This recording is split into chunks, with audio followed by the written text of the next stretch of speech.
Since we last did a semi-automatic shotgun video, a lot has changed. Whether it be drones, anti-drone warfare, putting people to the ground, or breaching, the shotgun is still king. And many people have maligned the shotgun and said, well, the shotgun is dead. And yet, just like the Germans in World War I, they are angry to know that the shotgun is very much so alive.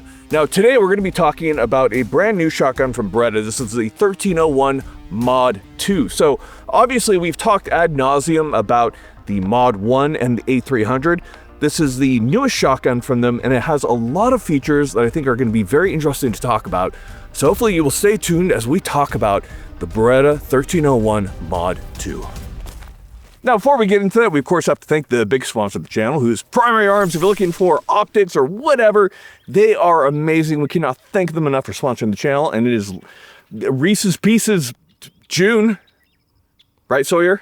Something like that. You get some nice melted chocolate in your envelopes. Go and check them out. Tell them you love the HTX-1, and it's just going to be all good. And of course, if you're looking to be a more American, Henry Repeating Arms is the way to be more American, because you know what? Lever action rifles, lever action shotguns, whatever you might want, they got it. And here's the thing, when you have a Henry, you just ooze patriotism. There's no greater way about it, because Henry is made in America or not made at all. Go to henrythumb.com for a special surprise that we can't talk about right here.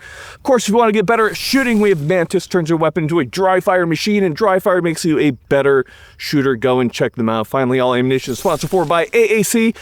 Without further ado, let's get into it, because you know what? Shotguns are not too expensive, but the ammo is certainly adding up.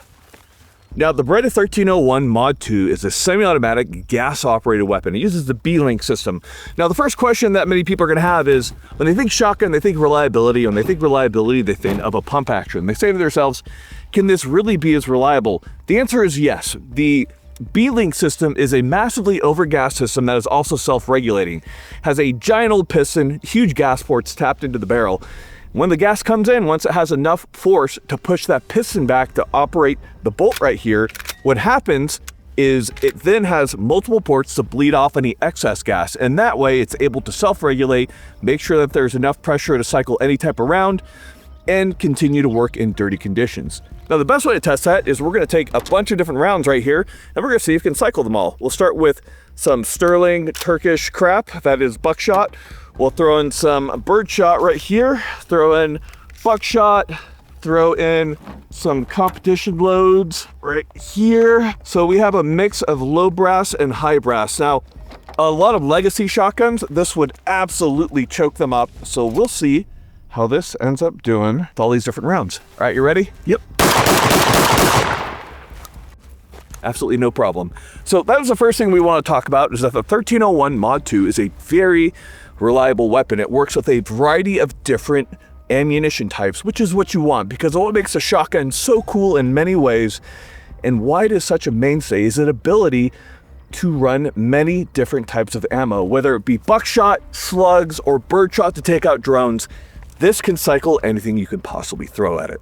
Now, in doing a video on the 1301 Mod 2, the thing that we have to ultimately compare it to is going to be to a Beretta A300, which is what we have right here.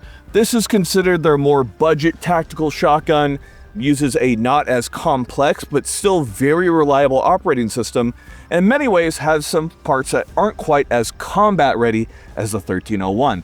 That being said, the A300 comes in at around $900 to $1,000, compared to the Mod 2, which comes around at $1,600 to $1,700. So the question is, how different is the recoil between these two? Now, it is a little bit of apples to oranges comparison. We have a more traditional shotgun stock on this versus the Mesa Tactical stock with the pistol grip for ultra tactical abilities. That being said, we're going to show you what the recoil looks like with the same rounds. We're going to be using Federal buckshot. We're going to see how those look. So what we'll be doing right here is we'll be putting these side by side, filmed at 120, so we can do a direct recoil comparison. And I'm simply going to control the recoil as I always do with shotguns, and we'll see which one is more pleasant to fire. And then we'll have John hop in and see what he says as well.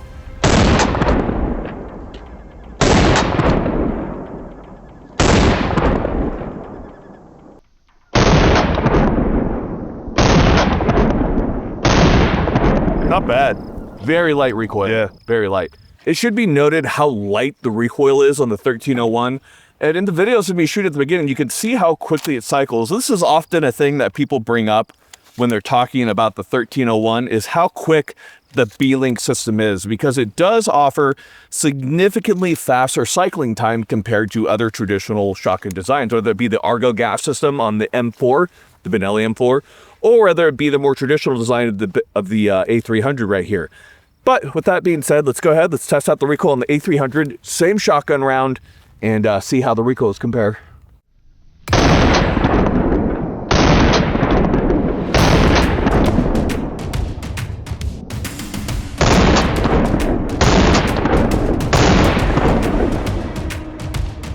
It seems a little stouter on this one, but not by much. Yeah. So we've now fired both of these side by side. The thing that I think stands out to me is that the 1301 certainly has less recoil. You can definitely feel it, especially on follow-up shots.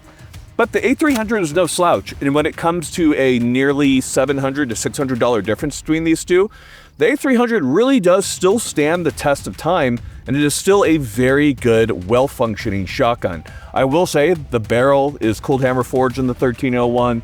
The B-Link system is far more, what would you say, reliable, more robust compared to the A300. That being said, I don't know that a typical shotgun owner is going to see much of a difference, if any. How'd the recoil feel to you, John, between the two? It was pretty fantastic, if I'm being honest. I'm not a shotgun guy. I've shot semi-autos before, and they all seem way more, I guess, rickety is the word. Not really sure how to describe it. It's solid. It's stout. It's 12 gauge, but it's not crazy. No, and 12 gauge in a semi-auto is very pleasing, very easy to shoot. So the next thing we're going to show you is going to be a couple drills with the 1301 Mod 2, so you can see truly how fast it is. Now, it does cycle faster than the A300. That being said, I've never outpaced the A300, and I've certainly never outpaced the 1301. Let's get to it. Now, once you've dropped the bolt on a shell, once it's in there, it lifts up that loading gate. This makes for very easy loading, and it's something that I very much so like about the 1301 compared to the A300. So that is one consideration. It's just easier. The lifter is just, it's better contoured so it doesn't catch your thumb. The old one would catch like your glove and your finger all the time when loading. So I very much so prefer the 1301 compared to the A300 for that reason alone. We're starting with a build drill. It's gonna be 6 rounds, 7 yards. We're gonna show you how insanely devastating it is with the shotgun, and also how quick the 1301 is to get back onto target. All right, 6 rounds. Shooter ready, stand by. What's the time? 145. He's fine. He's fine. He's fine. He's fine. Nice. Okay, super violent. I got one outside of the wadding. The rest were touching within A zone.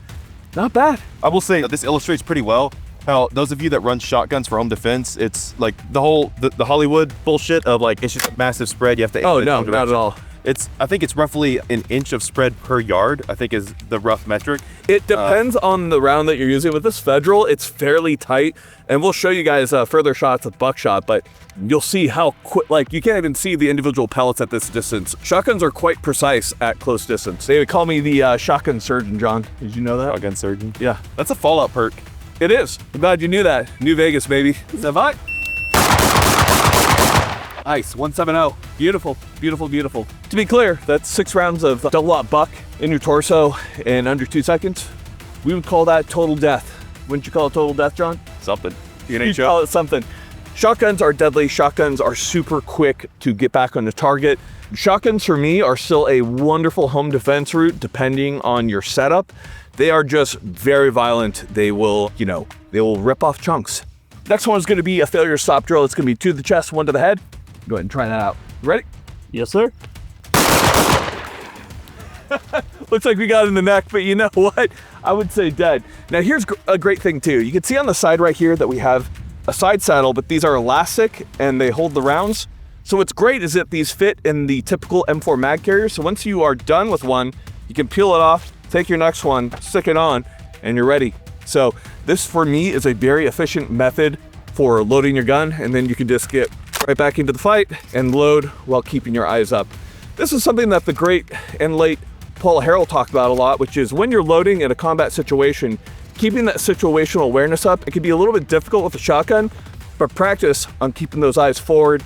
It's very doable. There are quicker ways to load a shotgun, quad loading, double loading, but I prefer to keep those eyes scanning. On you, John. All right, now dump the rest into them.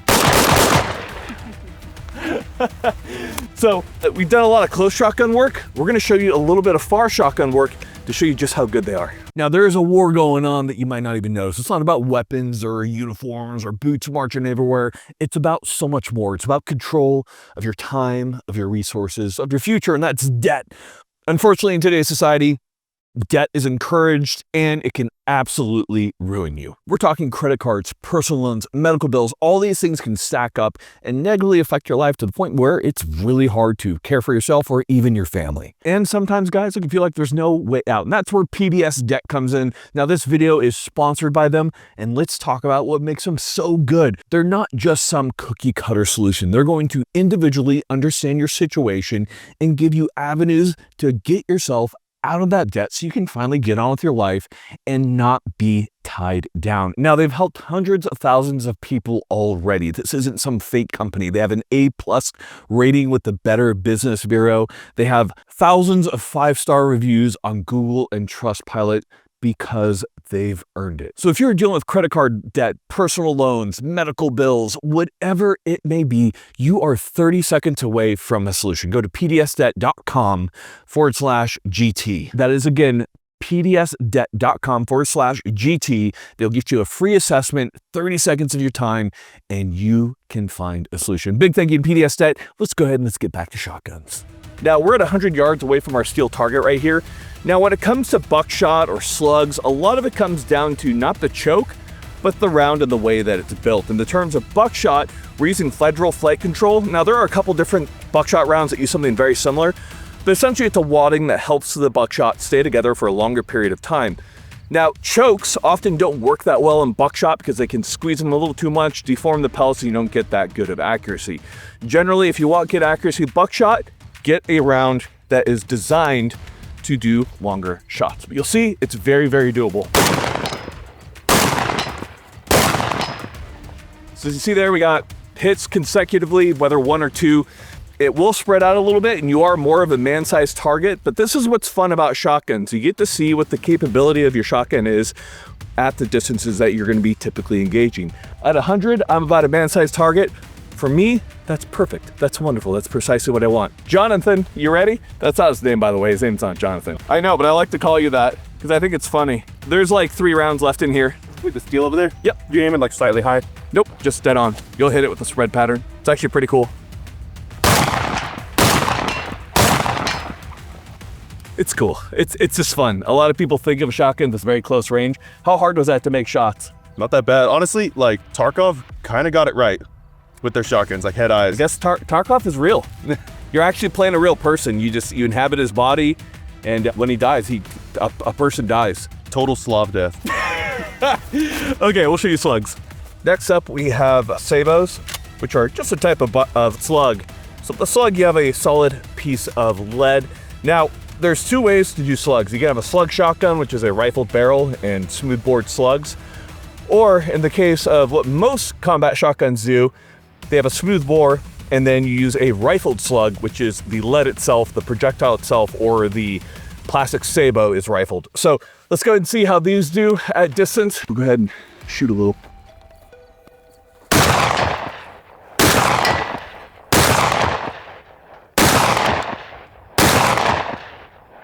Nice, super fun, not too bad at all. So again, just choose the appropriate ammunition for what you're doing. Slugs are super fun. Now, we've done a lot of shooting at the shotgun, super reliable. We've done over 3,000 rounds on this particular shotgun. In addition to that, it's been completely and utterly reliable with not a single failure in the entire time we've been shooting it. So let's go ahead, let's get autistic, let's go to the black screen, let's break this down.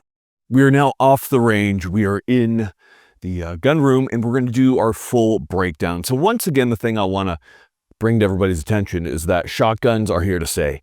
As many times as people have said that shotguns are out of vogue, out of style, antiquated, and no longer suitable for warfare, are once again eating their words, because the shotgun is a very, very versatile platform that can go from one simple role of home defense, firing buckshot, to doing a whole lot of different things.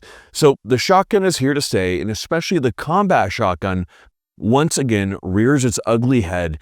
And, from Germans to the Japanese in World War II and on, the shotgun has continued to serve its purpose. Now, there's been a lot of incredible breakthroughs in terms of shotgun technology. No longer is it relegated to simply utilizing a pump action for ultimate reliability, because now we have shotguns like the M1014, i.e. the Benelli M4 and the Beretta 1301 that have well proven themselves. Now, when we talk about this review here, as we go into depth on it, we're definitely going to be doing a lot of comparisons to the Benelli M4. Now, the reason for this is the Benelli M4 at this point has proven to be an exceptionally reliable and an exceptionally combat effective shotgun. This is due to the fact that it's been used in war. It's been massively tested by the DoD, the Department of Defense, ad nauseum, to the point where we know that the Benelli M4 will go close to 50,000 rounds without a cleaning, which is incredible reliability. So how does the 1301 stack up? Well, the thing we have to say about the 1301 is that the 1301 is a far newer design. So compared to the Benelli M4, it's hard to make that direct comparison and say it's going to be just as reliable because, well, to put it frankly, I am one man with one sample, and we are firing a lot of rounds at over 3,000 at this point. But at the same time, it just isn't anywhere near the testing that the Benelli M4 has seen. With those things being said, I think in all of the testing that we've done so far on the Beretta 1301 and everything that I've seen from combat action reports from combat or from police work or from civilian work seems to show that the Beretta 1301 will in many ways perhaps match with or outclass the Benelli M4, which is saying a lot. But let's break it down. Now, before we get into this, I want to always give my full disclosure. So obviously we do have a relationship with Beretta, being the fact that we have received firearms from them to review, whether that be the first 1301, the A300 that we've talked about, the Beretta M9, or the APX from Beretta that we haven't touched on yet, but we have received products from them. Now, that being said, there's no exchange of money, anything like that, and receiving products for review is very common. There's nothing that's going to sway our opinion. We're simply going to give it to you as we see it, because it's always important to me that I deliver the most honest review possible, because, well, these are your hard-earned bucks and you're never going to get them back once you sell it, because, resale values never are quite what you paid MSRP for. Now, let's go ahead and let's get into 1301. So the 1301 is a semi-automatic shotgun. There are two different versions. One comes with the Mesa Tactical stock, which is what we have on the shotgun right here, which is a classic and proven stock. And then, of course, you have the chiseled manufacturing stock, which is a little bit too kind of oddball for me. We'll pop up a little photo right here, but it's just odd. I didn't like it. I did have it originally on the shotgun, but just was not a huge fan. So moving into this shotgun itself, let's break it down. Obviously, I have a lot of aftermarket parts on this. This is for a dual purpose, not just to make the shotgun more pleasant for me, and this isn't in any way trying to invalidate the review as a whole by showing a stock model, but rather to show that there is a lot of aftermarket support for the 1301, just like there is a lot of aftermarket support for the Benelli M4. Now, to start with, shotguns are in a really interesting place right now. Not only are they the violent one-round man-stopper that we've always known, but they're increasingly find themselves at the squad level in active conflicts around the world. The reason for this is drones. There are many other protections for drones, but when it comes down to it, having a shotgun in your squad, at least one, is going to be important because, well, shotguns are great for bird hunting, and a drone is pretty much just a really fast, really deadly bird that will put you into the ground. So you are seeing a lot of shotguns. Now, you're seeing a lot of different variations being used. The Marine Corps, as I reach over and grab the Benelli M4, the M1014 in military terms, is currently actively being used by the Marine Corps as an anti-drone weapon. Now, the longer the barrel you have on shotguns, the better that you're going to do with keeping those birdshot patterns nice and tight. So when we go down to really short combat shotguns like this with an 18.5-inch barrel, you just can't quite get as good. Now, people will say, well, with the right choke, you can. And again, yes, these do have removable chokes, which makes them very useful. But there's more than just a choke to making sure that your gun patterns well with birdshot, and that's the forcing cone throughout the entirety of the barrel. Now, the 1301 has a really good forcing cone that tapers throughout the entirety of the barrel to help with that patterning. But again, you are going to do better on those longer shots with a more kind of tailor-made shotgun for bird hunting. Whether it be old-ass shotguns like these, which are extra full choke or full choke, these do really wonderfully, but they are a little bit more cumbersome to take around. So you see a lot of people now going to combat shotguns and using them for a dual role. So settling back in onto the barrel is always the heart of a shotgun. And the 13-1 is a cold hammer forged barrel with a changeable choke system, which is important. Now, you don't want to be choking down your buckshot or anything like that, and a lot of people just end up using light mod or modified for various duties because you don't want to squeeze your slugs down, you don't want to compress that buckshot too much. You want to allow either the wadding for the buckshot or the rifling on the slug itself to do its work. So that is a quick note there. You're going to find the choke that works for you. But in everything that we've seen from the barrel on this shotgun, it is incredibly reliable, durable, everything that you would want. Beretta is not new to the shotgun market. If you talk about some of the hardest use scenarios when it comes to shotguns, we're talking duck hunting, we're talking bird and fowling and all that kind of stuff because all these are covered in mud, they're covered in seawater, and they know how to make shotguns that work in those very adverse conditions, and there's nothing that is different with the 1301 Mod 2, which is what we have right here. Now, moving down to the tube, I did swap out the tube for one that I liked a little bit more, just from GG&G, and then again, we do have that barrel and magazine tube coupler. Now, the question is, why do I have that? Well, just having that kind of free-floating tube right there, there were some questions in my mind about durability and reliability if those were to take a hard impact in a tough use case scenario. Say you're lugging this around in a trench. Is that going to happen at the shotgun? Probably not, but I'm autistic and I like to have all my weapons ready for war. So I added that just to add more stability and more strength to that setup right there. This isn't anything new. On the earlier A300, they had much the same thing. Up here, a simpler mag tube and barrel coupler. So it's not anything crazy or anything like that. I just like the one from GG&G. And this, of course, allows me to increase the capacity of the shotgun from what it originally was, which is 5, all the way to 7, plus 2. And we'll talk about that in a moment. But what a lot of 1301 owners do, or I've noticed, is that there's a little plug at the end right here to kind of keep the shells guiding well, but it's really not necessary. So most 1301 owners end up pulling that plug. State laws may vary and stuff. I'm not sure if I'm going to get in big trouble for saying that. Who cares? It's your shotgun. So that was one of the first things I removed. Now, it should hold 7, and it will hold 7 of federal buckshot, but depending on the size of your shell itself, you might have less. With some of the longer Turkish shells, we found that 6 is the norm, but your mileage may vary. Now, on the top right here, you'll notice that we do have a heat shield. Now, I wouldn't say heat shield, I'd say more like finger shield. So let me explain kind of my thought process behind it. Now, this is from Slade Street. I got them from him. It is a polymer type, and it is merely meant to keep your fingers off the hot barrel. Now, with me, when I'm firing a shotgun, I love to have my thumb overboard just to help control that gun. I love to be able to rip rounds fast. So this keeps my hand from getting burned on that barrel, because shotgun barrels get hot when you're fighting with them, when you're shooting with them.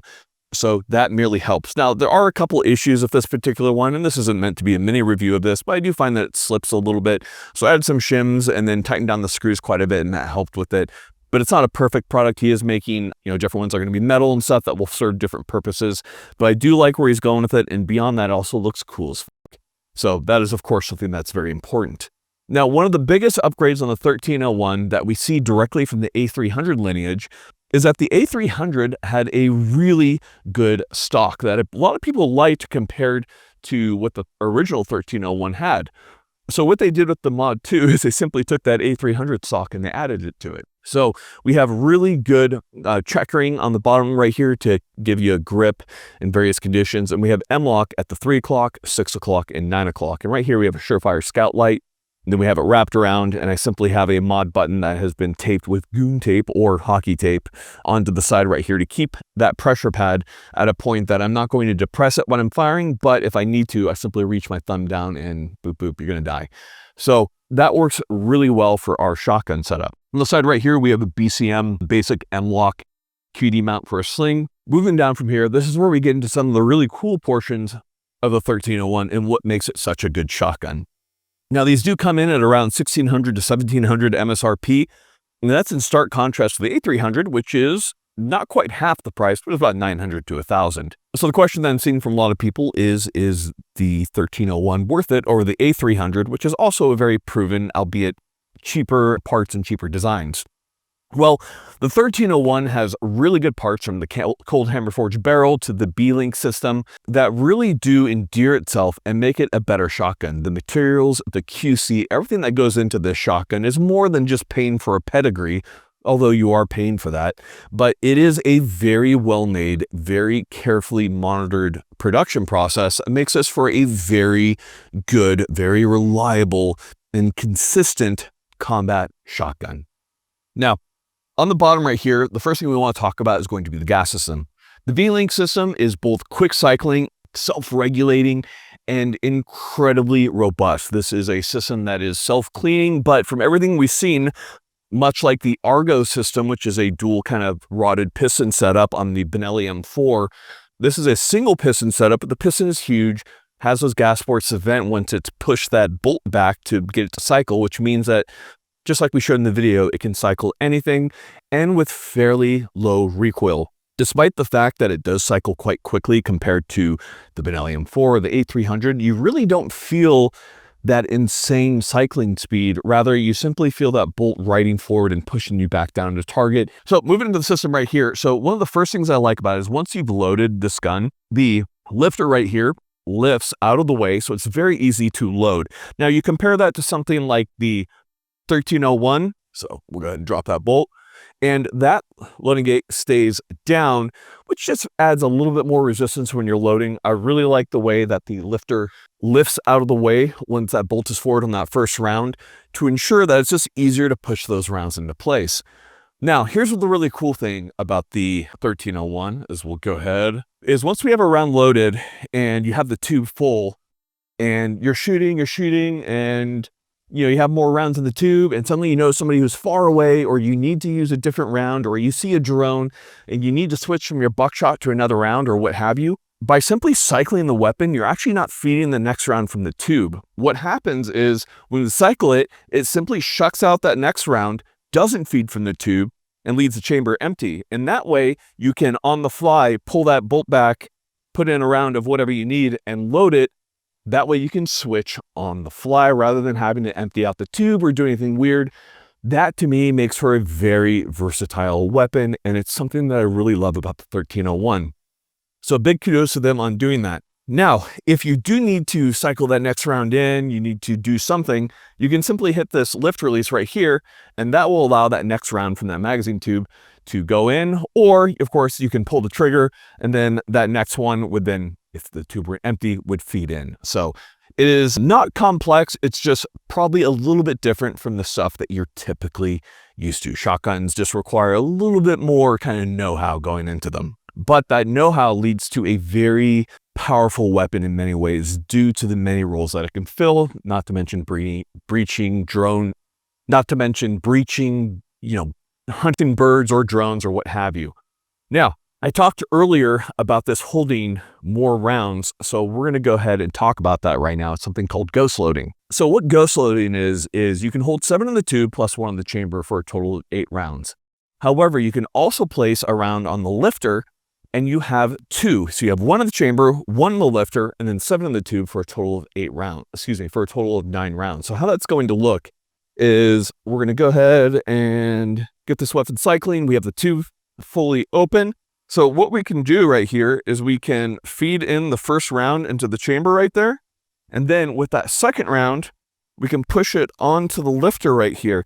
Now, the problem you're going to see is that the lifter wants to lift up. So you're going to hit the release right here.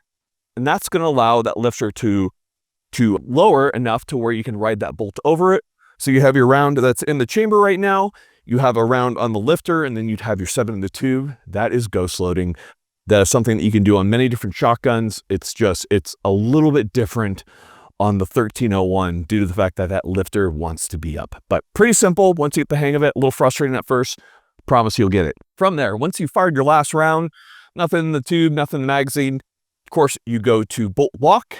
So once you hit that, the typical reloading procedure is get your round back into the chamber right there, drop the bolt, and then feed in your next round. So that is how you're basically operating with the 1301, and the bolt release is very oversized. So when you're reaching under, when you're reaching over, however you want to do it, it's very easy to hit that bolt release. Once you get that round in, to just drop the bolt, and then feed in your next round. So that is how you're basically operating with the 1301, and the bolt release is very oversized. So when you're reaching under, when you're reaching over, however you want to do it, it's very easy to hit that bolt release.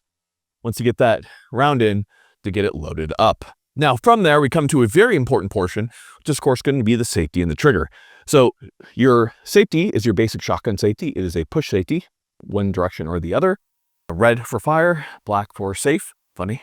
And so what you're going to do right there is with the safety off, let's go ahead and let's try the trigger right here. So put your finger right over mine and press it into it. We have teeny bit of play, less than 1 millimeter. And we hit our wall, and that feels about 4 pounds. From the reset, very short. That is a good shotgun trigger right there. Man, that is really nice. That is a 4-pound pull, maybe. From the reset, probably about 3.5, 3 pounds, according to our lineman pull gauge, and that feels incredible. So big fan of the trigger because it allows you to shoot very fast, in addition to the B-Link system and how light the recoil is compared to a pump action. These things are feather light in terms of recoil. And if you notice, the trigger is semi-flat, semi-curved. It's good. It has a little bit of knurling on it. I am a fan of it. I wasn't sure I was going to be at first. I'm not a huge fan of flat triggers. That being said, it's worked wonderfully for me. Now, on this guy, of course, we have a pistol grip because it is a Mesa Tactical. I added a little bit of hockey tape right there just to improve grip. That feels good. Stock feels good. Has your nice little sling point mounts right here. And then you have your giant rubber butt pad to help absorb even more recoil. So for everything together, from the weight of the gun, which is so lightweight, the B-Link system, the bolt speed, the stock, the rubber, a recoil pad, pretty much a 12 gauge that you can shoot all day. Sometimes certain weapons like the older 590s and stuff, you're shooting them and you're like, man, I'm really feeling this after a day of shooting. That's not the case with the 1301 or the Benelli M4. They're very pleasant to shoot. So this brings us kind of to the end of the 1301. It is a very pleasant shooting experience. It's very light recoiling, very quick to get on target, very reliable. It doesn't have quite the pedigree that you have from the Benelli M4, but I think in many ways it's going to end up, I think history will show, perhaps as conflicts continue, that this is a great addition to the combat shotgun role. So between the Benelli M4 and the 1301, I think it's kind of roughly the same in my mind. I tend to default to the Benelli M4 merely because I just trust the hell out of it because of all the different testing it's been through. But the 1301 is really close. Now, a better question is going to be, should I buy a 1301 or should I buy the A300? That's a harder one. The A300, in many ways, the barrel's not quite as good, the forcing code's not quite as good, the recoil operation, the gas system isn't as good as the 1301, but it is such an inexpensive shotgun for what you're getting. And I say inexpensive tongue-in-cheek because $900 to $1,000 is a lot of money. But I think for most people, the A300 is going to end up being more than enough shotgun. And this is a shotgun I beat the hell out of. And I stand by my earlier review where I say, this thing is phenomenal, and it still is. Is the 1301 better? Yes, 100% in many ways. However, I don't know if for everyone that $600 to $700 increase you see over the price of the A300 is going to ultimately make it worth it. Now, if you do want one of the best combat shotguns on the market, Benelli M4 or the 1301 Mod 2, you're going to be very happy with those. But if you're not quite ready to spend that amount, whether it be, a 940 or the A300 right here, you're going to be quite pleased and quite happy with yourself. Now, here's a quick little fun bit of trivia for you. If you're looking at the Benelli M4 and you're looking at the Beretta and you're like, man, I bet these guys are like mortal enemies being in Italy. Funny enough, they're actually both owned by the same company. So Beretta and Benelli, pretty much the same, just Italians on other sides of the street kind of just yelling at each other. So same companies, but of course you have to pick a team. Team Benelli, Team Beretta. Team Benelli personally, but with all of that being said, this is an incredible shotgun. This is going to be a shotgun that I'm going to shoot a lot in the coming years, simply because the lineup that we have right here, what we've talked about, these are all excellently made shotguns. And once again, the shotgun is here to stay. The shotgun will likely evolve over time as warfare changes, and I'm excited to see what those bring. But for now, the options we have here certainly would add up to be among the top of the top, the quote-unquote cream of the crop when it comes to your combat shotgun. So guys, get out there, get training, get good with them. Whether you have a 1301, an A300, or hell, all you have is like a Mossberg 500. You know what? Train with it. I'm gonna be super scared of somebody who trains a lot versus somebody who does not. So buy the shotgun that allows you to buy a lot of ammo, because you're only gonna get good once you train. get out there. Guys, thank you so much for watching. Nothing else for you. Tons of great things coming in. Of course, don't forget our Patreon. All the craziest clips and content, Q&As, and videos without ads are all up on there. And of course, final thing for you guys is going to be dad advice. And dad advice for today is, you know what? Once you hit past the age of 30, if you don't have that old man strength, you got to get it. If you're not benching 225 at least, man, go hit the weights, put in some headphones, start pumping some iron, get that chest pumped up, get big.